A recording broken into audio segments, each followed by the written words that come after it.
वाराणसी में कभी एक कर्तव्यनिष्ठ व शीलवान गृहस्थ रहा करता था।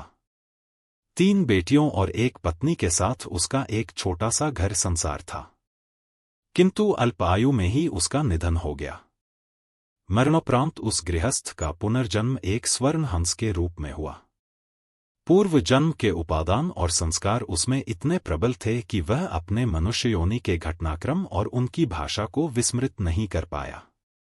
पूर्व जन्म के परिवार का मोह और उनके प्रति उसका लगाव उसके वर्तमान को भी प्रभावित कर रहा था। एक दिन वह अपने मोह के आवेश में आकर वाराणसी को उड़ चला, जहां उसकी पूर्व जन्म की पत्नी और 3 बेटियां रहा करती थीं। घर के मुंडेर पर पहुंचकर जब उसने अपनी पत्नी और बेटियों को देखा तो उसका मन खिन्न हो उठा, क्योंकि उसके मरणोपरांत उसके परिवार की आर्थिक दशा दयनीय हो चुकी थी। उसकी पत्नी और बेटियां अब सुंदर वस्त्रों की जगह चिथड़ों में दिख रही थी। वैभव के सारे सामान भी वहां से तिरोहित हो चुके थे।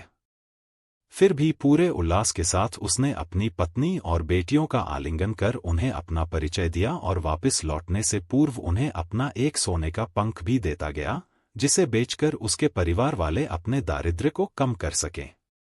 इस घटना के पश्चात हर समय समय पर उनसे मिलने वाराणसी आता रहा और हर बार उन्हें सोने का एक पंख देकर जाता था। बेटियां तो हंस की दानशीलता से संतुष्ट थी, मगर उसकी पत्नी बड़ी ही लोभी प्रवृत्ति की थी। उसने सोचा क्यों न वह उस हंस के सारे पंख निकालकर एक ही पल में धनी बन जाए। बेटियों को भी उसने अपने मन की बात कही, मगर उसकी बेटियां ने उसका कड़ा विरोध किया। अगली बार जब वह हंस वहां आया तो संयोगवश उसकी बेटियां वहां नहीं थी। उसकी पत्नी ने तब उसे बड़े प्यार से पुचकारते हुए अपने करीब बुलाया।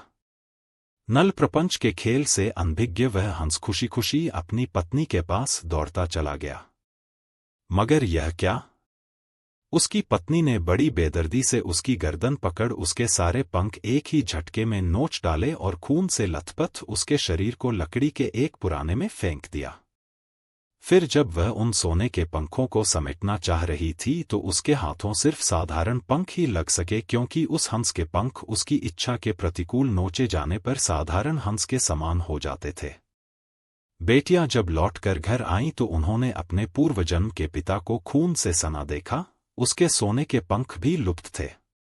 उन्होंने सारी बात समझ ली और तत्काल ही हंस की भरपूर सेवा शुश्रूषा कर कुछ ही दिनों में उसे स्वस्थ कर दिया। स्वभावत उसके पंख फिर से आने लगे, मगर अब वे सोने के नहीं थे। जब हंस के पंख इतने निकल गए कि वह उड़ने के लिए समर्थ हो गया, तब वह उस घर से उड़ गया और कभी भी वाराणसी में दोबारा दिखाई नहीं पड़ा।